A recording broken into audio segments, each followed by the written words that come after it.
Frontier Financial Advisors, you were made for times like these. The times when nothing seems right, and the ones when anything seems possible. Your advice turns potential into reality. It makes dreams come true. And through it all, there's one investment company that's made for you. Hi, everyone. Thanks for joining us today. My name is Mannella. I'm VP of Regional Sales at NCM Investments. And at NCM Investments, we are passionate about dividends.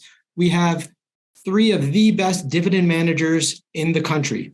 Today, we're going to talk about North American dividend investing. And I'm excited to have award-winning portfolio manager Mike Simpson with me here today.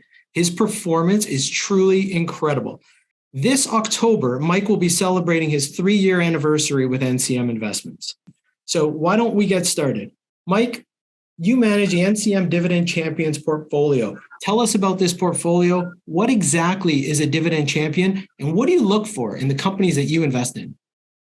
Well, thanks, Marco, and welcome to everyone. A dividend champion is a profitable company that consistently pays dividends and also grows dividends over time. So we know that the economy only grows at a certain rate, but well-managed companies, despite what's happening in the economy, slowing, expanding, the economy going flat, they can continuously raise their dividend like clockwork every year. This is important. If the chart master would go to chart 4, what you can see with dividends, you get paid, which is very important. We are in an aging country, society. So dividend growers dramatically outperform the market. The dividend champions outperform dividend payers. And of course, they trounce the dividend non-payers. So this is important. But also, for advisors who are listening to this call, there's what's known at NCM as the sleep well factor. The chart master would go to slide 5. What comes with dividends is lower volatility. So on this chart, you want to be on the far left. The dividend growers have lower volatility. Lower volatility allows you to sleep nights, take less calls from your clients worried about the market. The overall index, you can see the volatility is 16.5. The non-dividend payers, quite high. The dividend cutters, you don't want to be there, also quite high.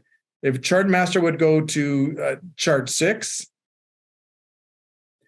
over long time periods, which we have more data from the US, it shows that the dividend growers really trounce the overall market. So you want to be on the winning team. You want to be on the winning side of history. And that's what you do with dividend champions. These are companies that hold up in all weathers. And it's important that you just don't buy a dividend aristocrat index, because what we do at NCM is we're constantly monitoring these names. So just because a company has paid a dividend for the last 10 years, it's no indication of what they'll do in the future. So we're constantly monitoring what's in our portfolio, all within the dividend NCM Dividend Champions Fund, and we're avoiding the names like the Algonquin Power that had to cut their dividend by more than 40%. So you lose your dividend income, and you also had a dramatic reduction in the share price. Thanks, Mike. I have a question just came in that's from an advisor saying, is every holding dividend paying? That's a great question. We've identified some fantastic companies that have great franchises that aren't paying a dividend, but the ones that are not paying a dividend, there's only about 2 or 3 in the portfolio. It's less than 4% of the portfolio. It is our expectation that within 2 to 3 years, they will be paying a dividend. So we have the flexibility to invest in non-dividend payers, but it is our expectation within a relatively short period, investment horizon speaking, that these companies that are generating copious amounts of cash will actually start to implement a dividend. So it's a key question, but over 95% of the portfolio is in dividend payers. Okay, excellent. Thanks, Mike. Why don't we take a moment now and look back? Okay, let's look back at 2022. 2022 certainly was a difficult year for investors. And when you look at 2022, it was the only year in the last 100 years where both stocks and bonds were both down double digits. And a lot of investors were down double digits. But somehow you managed to have a positive 1.5% return. How were you able to deliver these positive results to your investors, and what contributed to that incredible outperformance in 2022? Sure. If the chart master would go to slide 8, it starts with a process. We don't get this by luck or happenstance. We design portfolios that actually are better, that can withstand tougher times very well. Our portfolios have said, well, you're too ballast ready, you're too ready for any upheaval in the markets or the economy. That may be true. In roaring bull markets, we will underperform. But what we do is we look for free cash flow. It's our definition at NCM. It's not the company's definition. We make sure that the company has ample cash to pay interest, to reinvest in to reinvest in the business, to pay dividends, to grow the business. How do we get there? A company must have a strong balance sheet. So all the things that I mentioned above, you have to have. If a company is too levered, if we start a rising interest rate cycle, those companies will be hurt. Dividend growth, it's great to pay a dividend. Can you maintain and sustain that dividend? And also, can you grow that dividend? So companies that can grow their dividend every year, like a Fortis, like a Parker Hannifin, like a CP, we're interested in those names. We own those names with great enthusiasm. So it starts with a process. It starts with a discipline. We have it with the NCM Dividend Champions, and it happens through hard work and dedication, not by luck. Thanks, Mike. I have a couple of questions coming in from advisors on 2022. I think there's a few that are certainly impressed with your results last year. So let's stay in 2022 for a minute here. I'm going to ask you two questions on 2022. What was your cash position last year? And what was your best idea in 2022? Yeah, cash position varied throughout the year. So it's tough to give you a 100% accurate figure for cash, but on average, it ranged between, I would say, 7 to 9%. So I did have a good chunk of the portfolio invested. So there were dividend champions when people had given up on oil and gas. Tourmaline, they paid 3 special distributions in 2022, and they also raised their dividend by a staggering 94%. That's just their base dividend. So you have a base dividend increase of 94% plus 3 special distribution. There are also quirky names like Americo. Americo is the parent of U-Haul. U-Haul has the second largest network of public storage units. So early in the year, public storage, the big player in the space, bid for another company. And they, based on those metrics, you were getting U-Haul's public storage units at no cost. So we said, that validated our thesis. That did extremely well. There are other names where we recognized there were short-term upheavals in the market with European natural gas. So we did well with Vermilion. We don't own that anymore. There were some industrials, but, we weren't caught up in owning some of the high flyer technology names that really had a very difficult 2022. But we're proud of what we did, but it wasn't by taking any excess risks or overweighting or over dominating certain sectors. Thanks, Mike. I know your clients are extremely happy with their experience in 2022. We just looked back. Now let's look forward, okay? Investors are hearing a lot about recession, okay? So what do you think? Is a recession coming? Should investors be worried? And how are you positioning the portfolio based on your outlook? Well, recessions are natural. They're part of the business cycle. The great business commentator Louis Roykaiser always said, eventually they will come. So eventually is the key word. It's an adverb. Mm-hmm. Right now, we're not seeing evidence of a recession because we have lots of people working in Canada and the US. We do have wage growth, nice, robust wage growth for a lot of people that missed out over the last 2 decades. So that's good for consumer spending. That's good for the economy. So right now, I don't see a recession. If you ask me 6 months from now, you may get a different answer, but I don't see it right now. But, in spite of what I see, because I'm not an economist, and economists and strategists, they have professions where they could always be wrong when they're saying, well, I don't see a recession. But we have a portfolio. We built a portfolio. If the chart master would go to the chart on slide chart 12, a company like Waste Connections, they're going to pick up the garbage in Missouri if there's a war in Europe, if there's missiles being fired in the Sea of Japan. So this is a great business. They have franchises in Western US. They have business in Canada. They grow their dividend. Landfills are very tough to build in urban areas, especially the eastern part of North America. So we like this company a lot. If the economy stays strong, their volumes are good. If we go into a slower growth period, the garbage still has to be picked up. Might be a little lower volumes, but they can still pay their dividend and they can still grow their dividend over time. So this is a company for all seasons, well managed. So this is just an example of our approach, our philosophy to investing. We don't have to get all sussed up about artificial intelligence and try and pick the next winner and try and use momentum as our guide. No, we just stick to solid, established businesses. Thanks, Mike. I can't believe how many advisors are joining us. So many familiar faces. Great to see, and lots of questions coming in. One of the questions, I'll ask it now. Are rising rates good for Dividend Champions?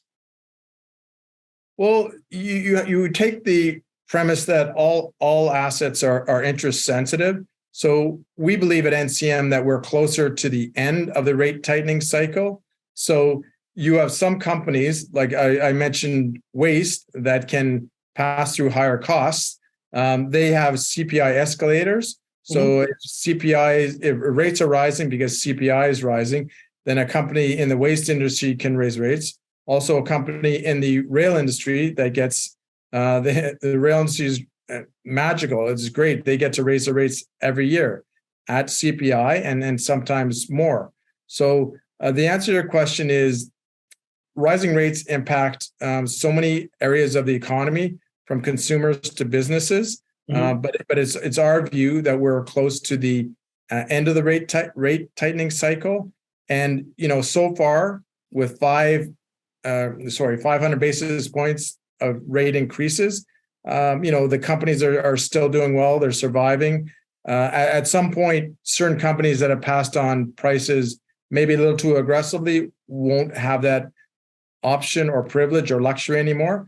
So I would say if rates keep rising indefinitely, that's not a good thing. But the house view at NCM is that we're close to the end of the rate tightening cycle, and that will be a major boon for the market and especially Dividend Champions. Excellent. Thanks, Mike. So we talked about Dividend Champions. We looked back and we looked forward. Now let's talk about geographical breakdown and sector breakdown. Your portfolio is a North American portfolio. So why don't we begin with the US?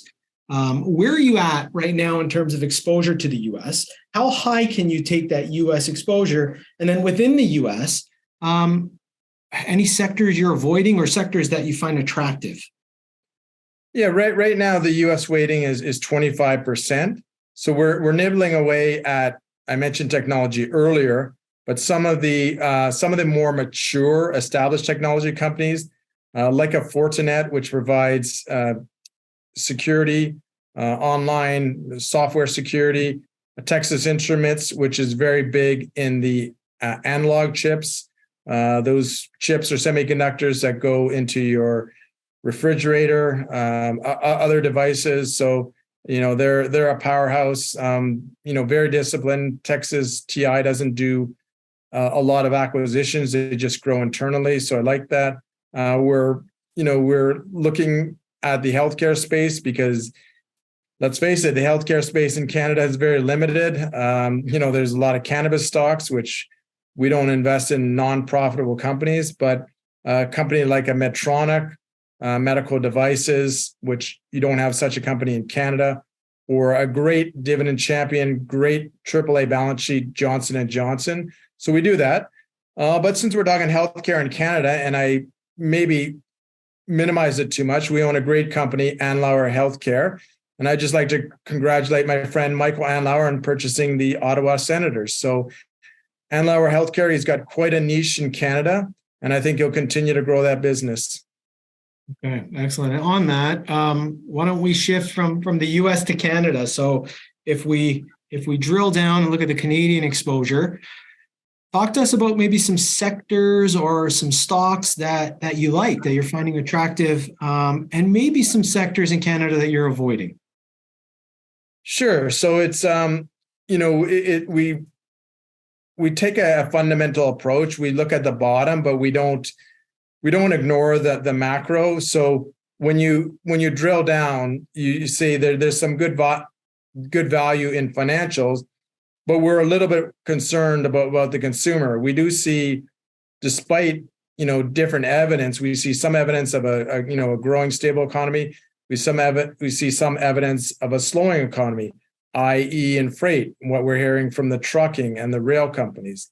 Is it a dramatic slowdown, or does that mean there'll be a worst case recession scenario? No, we'll definitely get a slowdown. So I'm a little bit wary of the trucking industry right now, even though there's some great companies in there. I want to stick with the rails because a company like CPKC, there's a number of synergy benefits. They'll be telling investors all about that at their upcoming investor day at the end of this month. Pharmaceuticals, in the U.S., I see some opportunity. I want to be cautious there. And technology, I see some opportunities as well. But in some of the more mature, not necessarily quality names, people would recognize them, but not the names that are making the headlines right now for reasons of artificial intelligence. So those are some of the sectors. Okay. And here's a question from an advisor. What is the turnover for this fund? Yeah, turnover historically, I will have a 3-year number come October.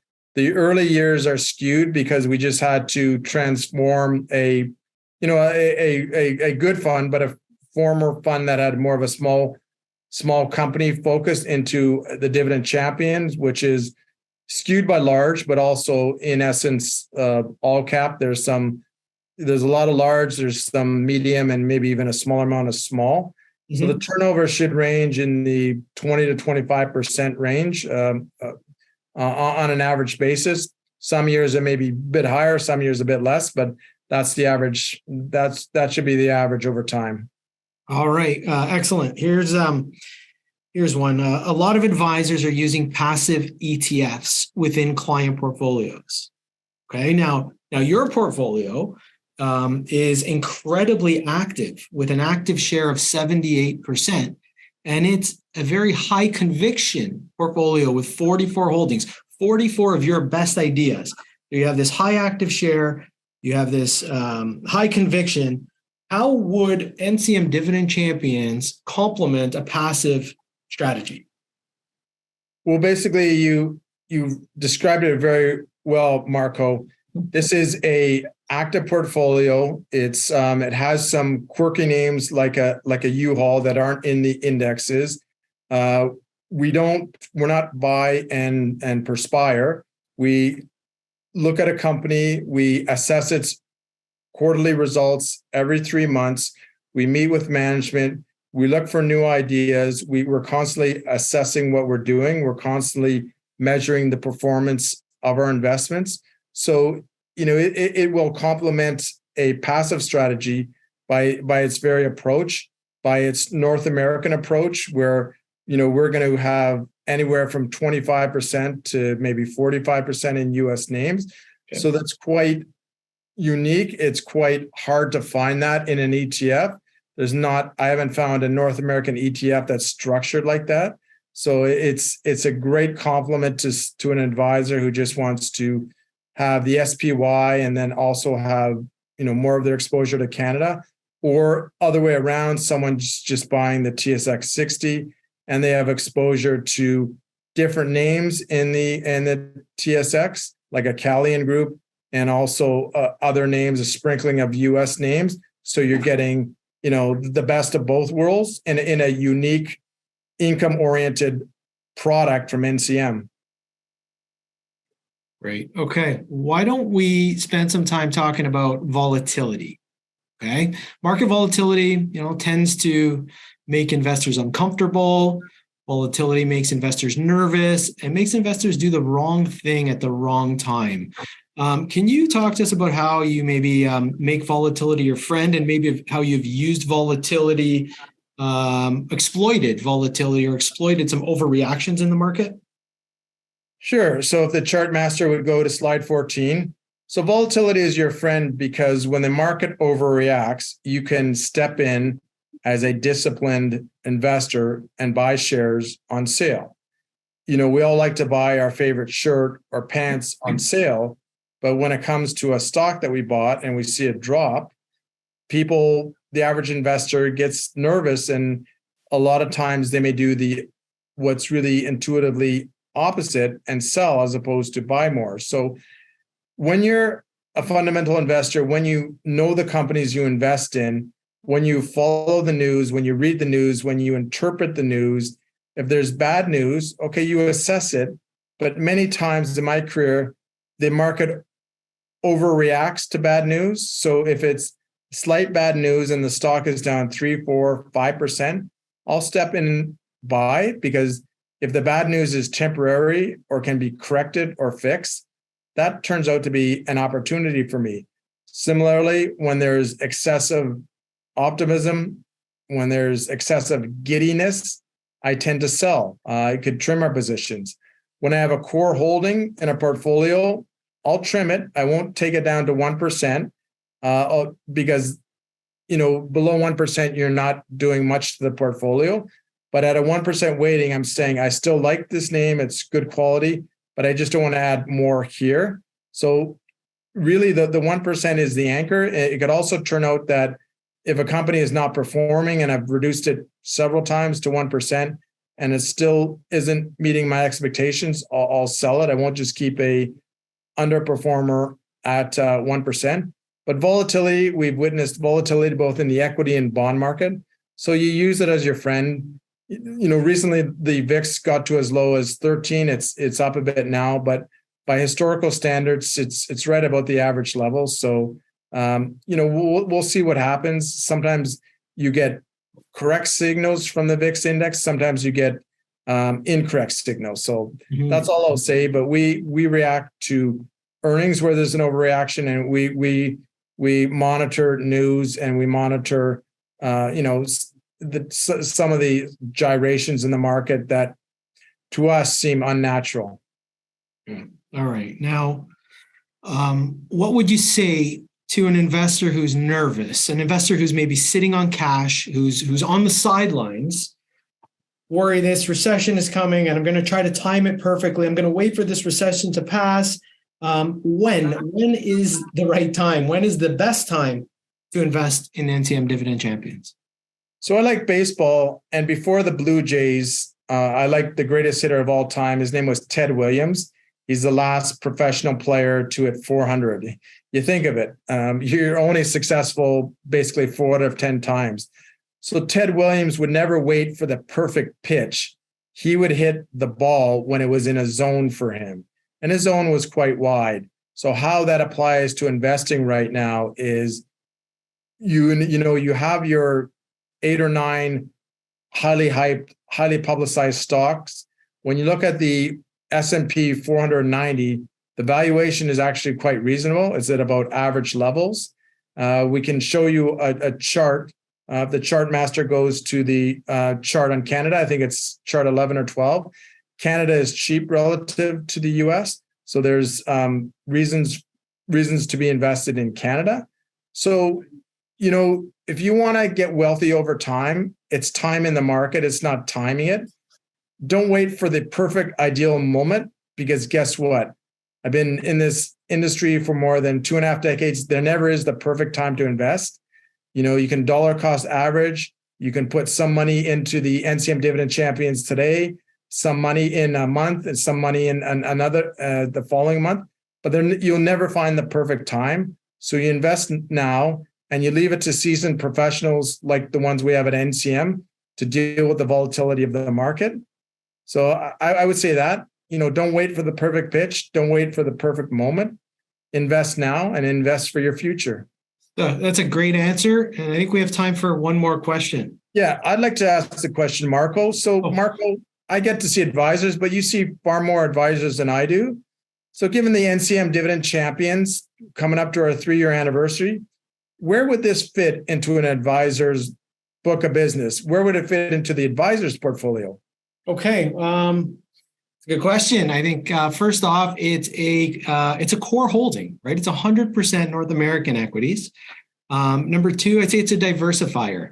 With a high active share, it's different than the benchmark, different than the index, different than mainstream mutual funds. It's different than what clients already own in their portfolio.